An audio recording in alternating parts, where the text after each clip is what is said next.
हाँ जी, अस्सलाम वालेकुम। की हाल है मेरे सब प्यारे दोस्तों का। उम्मीद करना जनाब तुसी ठीक होवोगे। असी भी बिल्कुल ठीक ठाक हाँ। और उम्मीद करना जनाब तुसी भी सारे बिल्कुल ठीक ठाक होवोगे। असी अक्सर जनाब कम्मां ते बड़े ओवर टाइम ही लामने आ, सारे करने आ ते बहरहाल अपने घर दी भी कहंदे ने सफाई का ख्याल रखना चाहिए। तो और अक्सर साढ़े कोलों सुस्ती हो जाती है। अपना काम करन लगे असी थोड़ी जी हालांकि कुताही कर जाने तो काम तो सानू आखना 2 घंटे एक्सट्रा तो वह भी के नाल दे ला भी कोई थोड़े जे पत्ते सी खिल रहे। मैं क्या थोड़ी जी सफाई सफूई कर दवीए ते नाले मैं क्या एक छोटा जा वीडियो क्लिप बना दवीए ते नाले सर्दियां जनाब इत्थे जिन्ना भी आना है ना नवें साढ़े दोस्तां भाइयां ने ते अगर उन्होंने काम तो किधरे बाहर करना है ना कि देसी कोले तो वह पत्तियां वाला ही काम होना जी। ਵਿਲਾਤੀਆਂ ਕੋਲ ਵੀ ਪੱਤਿਆਂ ਵਾਲਾ ਹੁੰਦਾ ਲਈ ਸਿਰਫ ਜਿਹੜੀ ਹੈ ਉਹ ਸੈਲਰੀ ਦਾ ਸਿਸਟਮ ਹੁੰਦਾ ਜੀ। हाँ नहीं स्वीडिश कंपनियां जेड़ा है वो अगर तुसी लगदे हो काम करदे हो तो तुम्हारी सैलरी काफ़ी अच्छी होगी। अगर तुसी देसी कोल काम करना है ना जनाब एक चीज़ होनी है तो 2-3 तुहानू और हथियार देंगे। तो ये तो अज मौसम शुक्र है ठीक है, नहीं कि बारिश लगी होनी है उधरों तो उधरों बदल नाल 24 घंटे शुरू रहना। हाँ जी लो हाँ जनाब इतना काम हवे को आरशा साफ हो गई है ना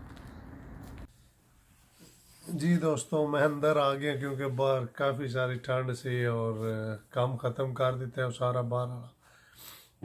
मैं क्या चलो दोस्तों नाल अंदर जाके मज़ीद करने।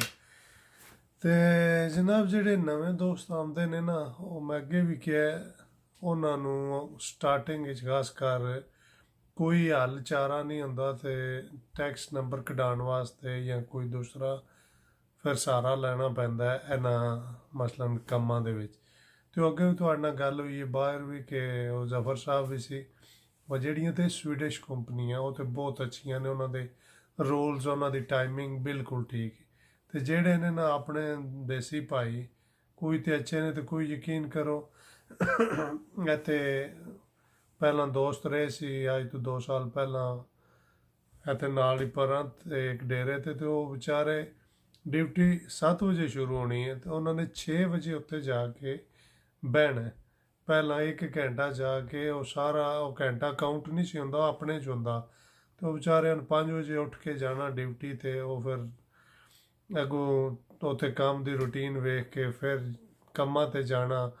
बर्फां दे कम उधरों पत्ते बारिशां तुहानू पता है पत्ते जेडे ने वो इंज हो जाते हैं जमीन नाल भावें जितने उन्होंने चुको ना।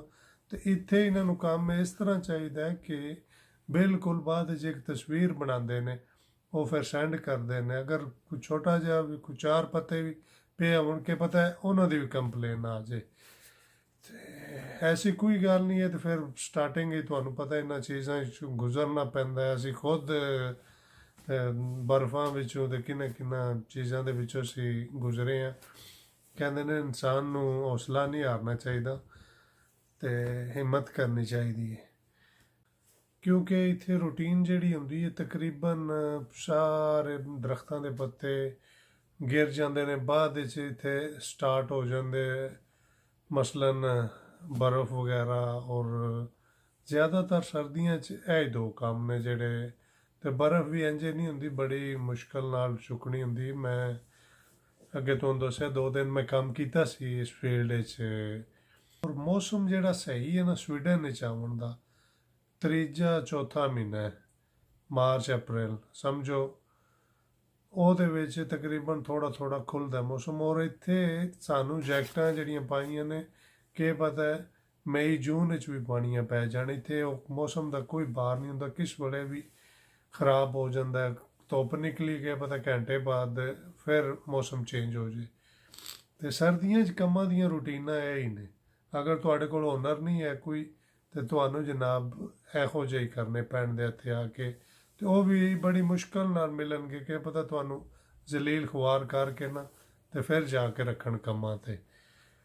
2-2 ਮਹੀਨਿਆਂ ਦੀਆਂ ਕਈਆਂ ਦੋਸਤਾਂ ਦੀਆਂ ਤਨਖਾਹਾਂ ਥੱਲੇ ਰੱਖੀਆਂ ਹੋਈਆਂ ਕਈ ਦੇ ਕਈ ਵਿਚਾਰਿਆਂ ਨਵਿਆਂ ਬੰਦਿਆਂ ਨਾਲ ਫਿਰ ਹੁੰਦੇ ਨੇ। ਪਰ ਕੋਈ ਨਹੀਂ ਅੱਲਾ ਖੈਰ ਕਰਦਾ। ਮਹੀਨੇ 2-3 ਸਟਾਰਟਿੰਗ ਵਿੱਚ ਹਮੇਸ਼ਾ ਯਾਦ ਰੱਖਿਓ ਸਵੀਡਨ ਵਿੱਚ ਮੁਸ਼ਕਲ ਹੁੰਦੇ ਨੇ, ਬਾਅਦ ਵਿੱਚ ਤੁਸੀਂ ਇੰਝ ਹੋ ਜਾਓਗੇ ਆਪਣੀ ਰੂਟੀਨ ਨਾਲ ਤੁਹਾਨੂੰ ਪਤਾ ਹੀ ਨਹੀਂ ਚੱਲਣਾ।